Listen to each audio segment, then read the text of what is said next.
할렐루야. 우리 서로 인사하실까요? 잘 오셨습니다. 제 이름으로 축복합니다. 오늘은 오늘 새벽 기도의 설교 제목은 순종하는 자의 목. 순종하는 자에게 하나님이 주시는 몫이 있어요. 어떤 것인지를 좀 살펴보십시다. 가나안 땅을 정복해 가는 전쟁의 가장 중요한 무기는 순종이었습니다. 가는 곳마다 하나님께서 이스라엘 백성들에게 승리를 주시는데, 그건 무기도 아니고 군사력도 아니고 군사 전략도 아니고 순종이 가장 중요한 무기였습니다. 여호수아가 갈렙에게 준 땅에 대해서 오늘 여호수아서 15장 13절을 보니까 여호와께서 여호수아에게 명령하신 대로 그랬습니다. 하나님께서 여호수아에게 갈렙이 요구하는 땅을 줘라 이렇게 명령하셨는데, 그 명령하신 대로 순종해서 준 것입니다. 그러니까 여호수아도 정복한 가나안 땅 자기 마음대로, 자기 감정대로, 기분대로 또 인맥을 따라서 준 것이 아니라 하나님의 명령을 따라서. 그럼 우리 하나님이 일을 하는데 인맥을 보기도 하고 감정을 보기도 하고 내가 싫으면 제끼기도 하고 내 감정이 나쁘면 또 다른 걸 택하기도 하고 거부하기도 하고, 아니면 내게 이익이 될 것 같으니까 인정으로 이렇게 주기도 하고. 하나님이 일하는데 굉장히 걸림돌입니다. 하나님 일은 공정해야 되고 또 공평해야 되고 하나님 말씀대로 순종해서 하는 것입니다. 그러니까 여호수아가 갈렙하고 끈끈한 정이 있잖아요. 과거 정탐하러 갈 때 같이 정탐하러 갔고 40년 동안 광야에서 남들은 다 죽었는데 두 사람만 살아남았고, 그러니까 40년 직이잖아요. 그리고 가나안 정복에 지금 5년이 지나서 45년 인맥이잖아요. 그러니까 인맥에 따라서 이렇게 준 게 아니라 그 말이에요. 그건 하나님 앞에서도 교회 안에서도 굉장히 조심해야 될 부분입니다. 하나님 명령대로. 그렇죠? 13절에 뭐라고 이야기했어요? 여호와께서 여호수아에게 명령하신 대로 여분네 아들 갈렙에게 주었으니 그랬잖아요. 헤브론을 그렇게 주었다 그 말입니다. 갈렙은 헤브론을 주었다는 것은 그냥 공짜로 얻는 것이 아니라 전쟁해서 차지하기 위한 전쟁을 치렀습니다. 어제 말씀 나눈 대로 갈렙은 지금 85세의 노년입니다. 그런 나이에도 불구하고 45년 전에 하나님이 약속해 주신 땅, 45년 전에 어떤 약속을 하셨습니까? 여호수아 갈렙에게는 가나안 땅을 주시겠다고 약속하셨잖아요. 왜요? 10명 정탐꾼은 부정적인 불순종에 보고를 했고 여호수아 갈렙만 하나님이 허락하시면 저들은 우리의 밥이라, 분명히 신앙 고백을 분명히 했을 때 하나님께서 여호수아 갈렙 외에는 다 못 들어가지만 이 두 사람은 들어간다. 그러니까 그 약속을 따라서 해주신 대로 이제 헤브론을 정복을 했습니다. 이스라엘을 낙심케 하고 두렵게 했던 거인 족속 아낙 자손들이 갈렙의 손에 의해서 쫓겨나고 죽었습니다. 그렇게 두려워했던 거인족 아낙 자손들, 오늘 본문에 보니까 갈렙이 거기서 아낙의 소생 그 세 아들, 두려웠던 사람들이죠. 거인들이죠. 셋의 아이만 달매를 쫓아내었다. 그러니까 이것은 믿음이 쫓아낸 것이고 순종이 쫓아내는 것입니다. 사랑하는 성도 여러분, 오늘 우리가 쫓아내야 될 두려워하고 겁을 냈던 이런 안악자손의 후손, 영적인 그런 안악자손의 후손들인 적군이 무엇입니까? 쫓아낼 수 있는 건 우리에게 힘이 있는 게 아닙니다. 단 두 가지예요. 믿음과 순종이에요. 그걸로 쫓아낼 수가 있어요. 순종의 몫이 결국은 정복하는 것입니다. 이처럼 가나안 정복의 최대 무기는 순종하는 믿음입니다. 그래서 가나안 정복의 최대 적은 뭐냐? 가나안 군인들이 아니에요. 가나안 원주민들이 아니에요. 가나안 정복의 최대 적은 불신앙입니다. 적군들의 철병거와 병력 숫자가 아닙니다. 최대의 적은 불순종이에요. 오늘 2025년도를 걸어가는데 우리의 최대의 적은 저 사람이 아니에요. 나의 연약한 건강도 아니에요. 돈 부족한 것도 아니에요. 내 학력이 없는 것도 아니에요. 그런 건 아니에요. 최대의 적은 불순종이에요. 이거 확실하게 내 신앙에 뿌리를 내려야 돼. 불순종은 내게 최대의 적이다. 실제로 오늘 우리 기도하지만 믿음과 순종으로 나가야 되는데 불순종이 뭡니까? 안 믿어요. 순종하지 않아요. 이게 최대의 적이에요. 하나님 살아계십니까? 그럼 믿어야죠. 하나님 말씀 믿습니까? 그럼 말씀대로 이루어질 걸 믿고 순종해야죠. 그래서 우리의 최대의 적은 늘 불순종해요. 안 믿어요. 순종하지 않아요. 그건 어떤 직분에 있든 교육자든 선교사든 어떤 직분이든 마찬가지예요. 말은 이렇게 하지만 믿지 않고 순종하지 않는다 그 말이에요. 그게 우리의 최대의 적이에요. 그 불신을, 그 불순종을 떨어내기 위해서 끊임없이 나를 쳐서 복종시키고 말씀에 나를 맡기는 믿음을 가져야 돼. 어젯밤에도 설교할 때 무슨 설교했습니까? 홍해 앞에서 우리가 할 수 있는 일은 아무것도 없어요. 그러니까 내 목숨과 내 인생과 내 자녀들을 누구에게 맡겨야 됩니까? 하나님께 맡길 수밖에 없잖아요. 그게 믿음이에요. 내가 할 수 있는 일이 아무것도 없으니까 내가 하는 것이 아니라 하나님 손에 맡겨드리는 거예요. 배를 만들어 걸어갈 거예요? 헤엄쳐서 건너갈 거예요? 어떻게 건너가요? 아무것도 할 일이 없어요. 오로지 내 인생, 내 목숨, 내 자녀들의 모든 생명들을 하나님 손에 턱 맡기는 거예요. 그게 믿음이에요. 근데 우리는 못 맡기는 게 불순종의 시작이라 그 말이에요. 이 새벽에 하나님께 맡기고 삶을 맡기고 인생을 맡기고 미래를 맡기고 순종하는 믿음으로 하나님 앞에 살아낼 수 있기를 주의 이름으로 축복합니다. 네. 갈렙은 45년 만에 하나님께서 약속해 주신 대로 그의 믿음과 순종대로 자신의 밥으로 만들 기회를 얻었습니다. 그리고 헤브론을 점령했습니다. 갈렙은 생각했을 거예요. 60만 중에 20세 이상 군대에 나갈 나이가 60만 명이었잖아요.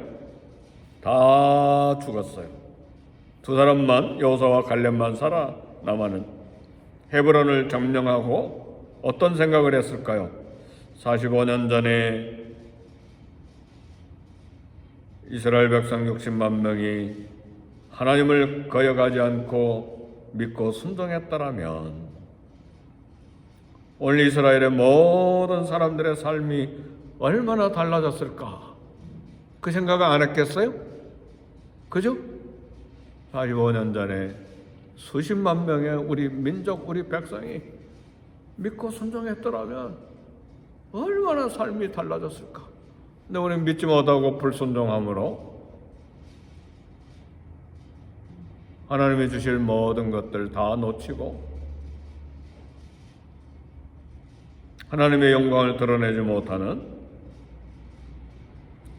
그런 참 부실한 그런 과거였다면 이제는 새로운 결단해야 됩니다. 새해를 그냥 하나님 우리에게 주신 거 아니에요?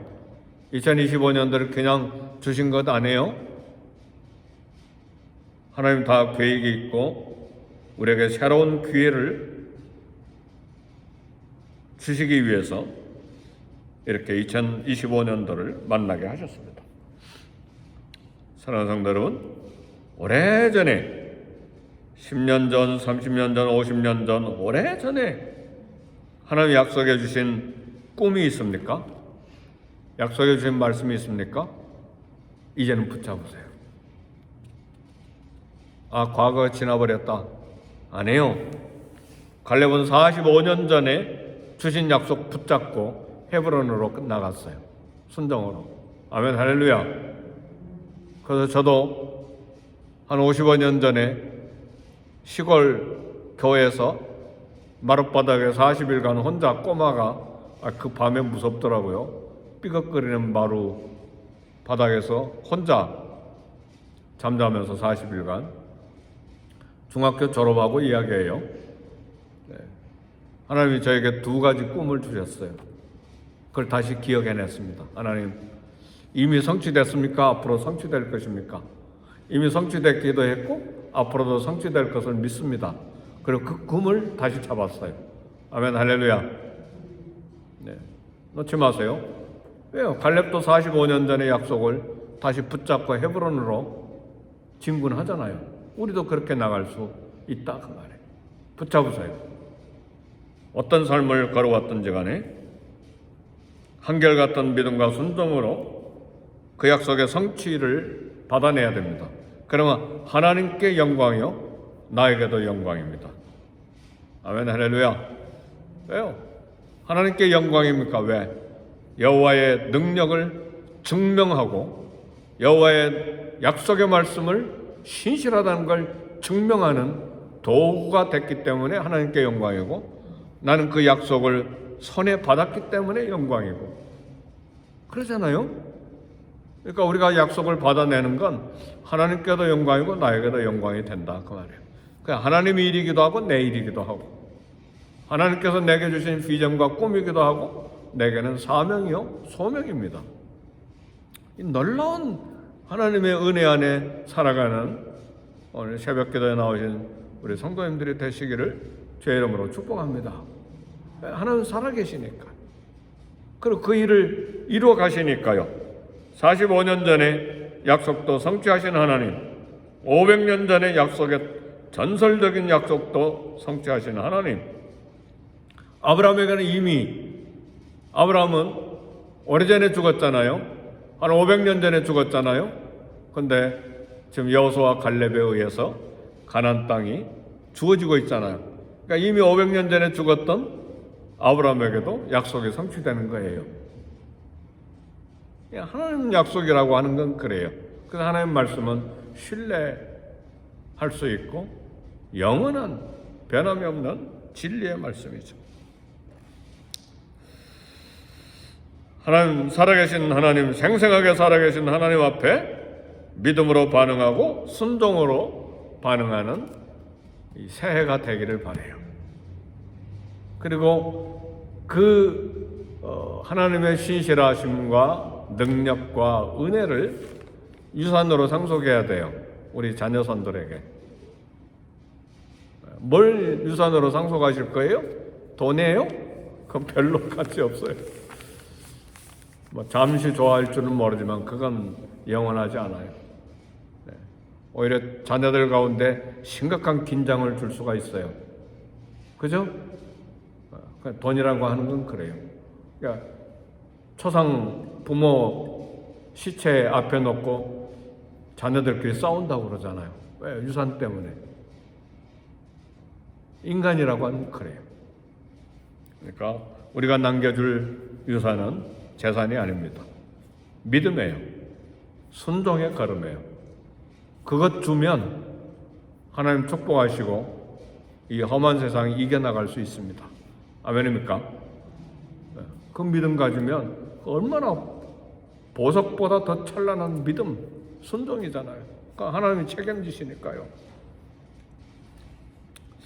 갈렙은 헤브론의 기럇 세베를 점령하는 자에게 자기 딸 악사를 주겠다고 약속했는데, 그러자 온니엘이라고 하는 사람이, 친척이에요.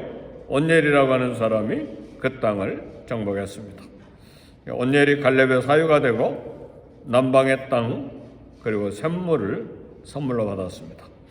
하나님 나라의 복은 하나님을 신뢰하고 용기 있게 순종하는 자의 몫입니다.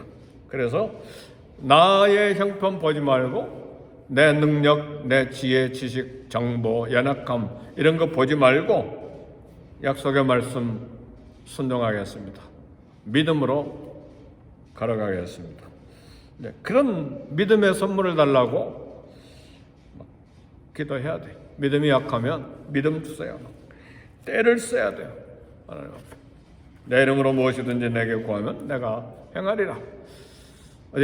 어제 저녁에 도전했던 말씀이죠. 요한복음 14장 14절, 내 이름으로 무엇이든지 내게 구하면 내가 행하리라. 그거 외우고 다니세요. 내 이름으로 무엇이든지 내게 구하면 내가 행하리라. 네, 약속의 말씀이에요. 그래서 불순종에서 순종으로, 두려움에서 용기로 삶의 태도를 바꿔야 됩니다. 하나님 나라의 복은 하나님을 신뢰하고 용기 있게 순종하는 자의 몫입니다. 딸 악사가 출가할 때 이제 남편에게로 가는데 나귀에서 내려서 아버지 갈렙에게 요구했습니다. 그게 19절인데, 내게 복을 주소서, 아버지께서 나를 네겝으로 보내시오니 샘물을 주소서. 그래서 갈렙이 순종하는 딸과 또 온니엘 사유에게 황무지 남방 땅 네겝을 주었는데 샘물까지 줬어요. 근데 남방 땅은 네겝은 사해바다 서쪽인데 이번에도 가서 보니까 황량한 사막이에요. 황무지예요. 물론 이제 현대 2000년이 지났기 때문에 2000년도 더 지났죠. 그래서 이제 도시들을, 이스라엘 국가에서 도시들을 이렇게 만드는 멀리 도시들도 봤는데, 그 2000 수백 년 전에는 완전히 사막이잖아요. 그런 땅을 준 거예요. 근데 갈렙이 이런 땅을 온니엘에게 준 것은, 남방 땅을 준 것은 개척하라는 말이에요. 그 땅을 개척해라. 근데 온니엘과 사유 온니엘과 딸 악사가 불평했다는 말이 한마디도 안 나와요. 아버지, 주려면 좋은 땅 주지 이 사막 땅, 황무지 땅을 주십니까? 그런 이야기가 하나도 안 나와요. 남방 네겝은 지금도 가보세요. 황무지예요. 사막이에요. 인공으로 그냥 이스라엘 국가 정부에서 도시를 만들었을 뿐이지 황무지예요. 네. 사해바다 서쪽 산 보세요. 뻘개요. 물도 보이지도 않고. 근데 한마디도 불평하지도 않고 악사가 내려서 샘을 달라고 했어요. 왜 샘물을 달라고 했는가? 이 척박한 땅 포기하지 않고 일구겠다고 하는 순종의 태도예요. 이것이 우리의 믿음이요, 순종입니다. 조건을 보지 않는 거예요. 하나님이 주신 이 땅 우리가 개척하겠습니다. 갈렙의 믿음과 순종은 사위 온니엘과 딸 악사에게 유산으로 상속됐습니다. 남방 네겝의 황무지 땅, 척박한 땅을 줬으니까 미래가 없구나. 미래가 없습니까? 하나도 불평하지 마세요. 이스라엘의 최초의 사사가 누군 줄 아세요? 온니엘이에요. 갈렙의 사위 온니엘. 여호수아 밑에서 한 번도 발언을 하지 않았던 온니엘, 위대한 첫 번째 사사가 된 거예요. 민족의 첫 번째, 가나안 땅 정복한 후에 첫 번째 지도자가 된 거예요. 하나님은 다 갚으시고, 하나님은 다 은혜 베푸시고, 순종자의 몫을 분명히 만들어 놓고 계세요. 아멘입니까? 예루살렘을 꼭 찾아야 위대하게 됩니까? 아니요. 남방 네겝 사막 땅, 척박한 땅을 받았는데도 사사가 되잖아요. 그죠? 하나님이 하시는 일이에요. 그러니까 하나님이 주시는 복을 받아야지 내가 싸워가지고 남을 밟고 온갖 수단 방법에서 내가 쟁취하겠다. 어림도 없어요. 어림도 없어. 쟁취했어도 감옥에 가요. 법을 어기면요. 그잖아요. 그러니까 하나님이 주신 것, 하나님이 베풀어 주신 것, 감사함으로 믿음으로 순종할 때에 순종자의 몫이 있습니다. 말씀을 마칩니다. 2025년도에 믿음과 순종으로 하나님께 영광을 돌릴 때 하나님의 영광이 우리 뒤에서 호위할 거예요. 하나님의 영광이 우리 뒤에서 호위하는 그런 축복이 있기를 주의 이름으로 축복합니다. 우리 기도하겠습니다. 기도하실 때 믿음으로 순종으로 2025년도에 하나님의 영광을 드러내고 우리도 그 은혜로 하나님의 영광이 우리를 호위하는 놀라운 하나님의 은총을 받아 누리고 그 믿음을 우리 자녀손들에게, 우리 믿음의 후배들에게, 우리 교회에 참 유산으로 상속하는 저와 여러분이 되시기를 주의 이름으로 축복합니다. 우리 다 같이 기도하겠습니다.